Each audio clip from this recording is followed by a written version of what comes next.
আসসালামু আলাইকুম। আশাস কালার স্টুডিওর পক্ষ থেকে সবাইকে স্বাগত। আজকের ভিডিওটিতে দেখতে পারবেন কিভাবে একটি কুশন কভার আমরা পরিমাপ করে তৈরি করব। তো আজকে কি কি উপকরণ লাগছে জেনে নিই। সুতি কাপড় 1 গজ, লাল ভেট রং আধা তোলা, হাইড্রোজ 1.5 তোলা, কস্টিক 1 তোলা এবং ফুটন্ত পানি। এখন চলুন আমরা কুশন কাভারে চলে যাই। তো আজকে আমি 16 ইঞ্চি বাই 16 ইঞ্চি একটি কুশন কাভার কাপড় পরিমাপ করে দেখাবো এবং রং করে দেখাবো। তো আমি যে কাপড়টুকু কেটে নিয়েছি এখানে 16 ইঞ্চি বাই 16 ইঞ্চি হবে, কিন্তু যখন আমরা সেলাই করব তখন কাপড়টি আমরা কতটুকু পরিমাপ নিব। এই যে দেখুন এখানে আমি 17.5 ইঞ্চি নিয়েছি। তো চারদিকে 17.5 ইঞ্চি বাই 17.5 ইঞ্চি, আবার 18 ইঞ্চিও নেওয়া যাবে আপনার কাপড় বুঝে, কারণ অনেক কিছু কিছু কাপড় আছে রং করার পর কমে যাবে, এই জন্য আপনারা অনেক সময় 18 ইঞ্চিও নিতে পারেন। তারপর এটি হচ্ছে সামনের অংশটুকু। তো আজকে শুধু এটাকেই আমি রং করে দেখাবো।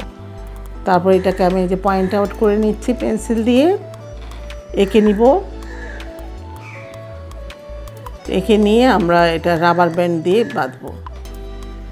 তো রাবার ব্যান্ড দিয়ে বাঁধলে সুবিধা, সুতা দিয়েও বাঁধা যাবে। তো আজকে আমি রাবার ব্যান্ডই ব্যবহার করেছি। এই যে দেখুন এই পয়েন্টে ধরে জাস্ট একদম শুধু পেঁচিয়ে নিব। খুব সহজ একটি ডিজাইন, কিন্তু খুব চমৎকার রং এসেছে। আজকে কিন্তু আমি গোল্ডেন ইয়েলো ভ্যাট রং দিব।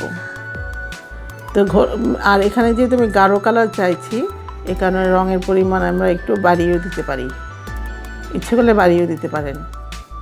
তো এইভাবে করে আমরা বেঁধে নিব। আর সবাইকে অসংখ্য ধন্যবাদ আমাকে সাবস্ক্রাইব করেছেন। আর যদি আমার ভিডিওটি ভালো লাগে আপনারা সাবস্ক্রাইব করবেন, লাইক কমেন্টস শেয়ার করে আমাকে এগিয়ে নিয়ে যাবেন। দেখুন আমি কীভাবে বাঁধছি। যে আমার বাঁধা হয়ে গেল।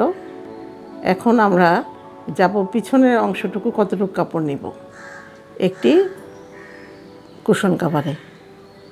তো যেহেতু আমি এটাকে বোতাম দিব, চেন লাগাবো না, মোটা করে বর্ডার দিতে হবে, এই জন্য আমি কিন্তু 28 ইঞ্চি লম্বা নিয়েছি। আর চওড়া কিন্তু সেই 17.5 ইঞ্চি থাকবে পিছনের অংশটুকু। তো এইভাবে করে আপনারা খুব সহজেই একটি কুশন কাভার তৈরি করতে পারবেন। আর রং করার পূর্বে কাপড়টিকে আমরা ঠান্ডা পানিতে 20 মিনিট ভিজিয়ে রাখব। আর এখানে যে আমি রংটা তো গুলিয়ে নিয়েছি, যে পরিমাপ দিয়েছি সেই অনুযায়ী, তো নিয়ে এই যে আমি এই কাপড়টুকু দিয়ে দিলাম। তো এখন এখানে লাল মনে হচ্ছে, কিন্তু আসলে এটা গোল্ডেন ইয়েলো, যখন যেহেতু কেমিক্যালগুলি পড়াতে এটা রংটা এরকম হয়েছে।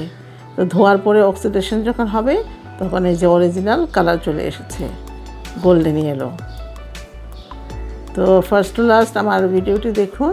পরবর্তী ভিডিওতে থাকবে কীভাবে আমরা পিছনের অংশটুকু রং করি।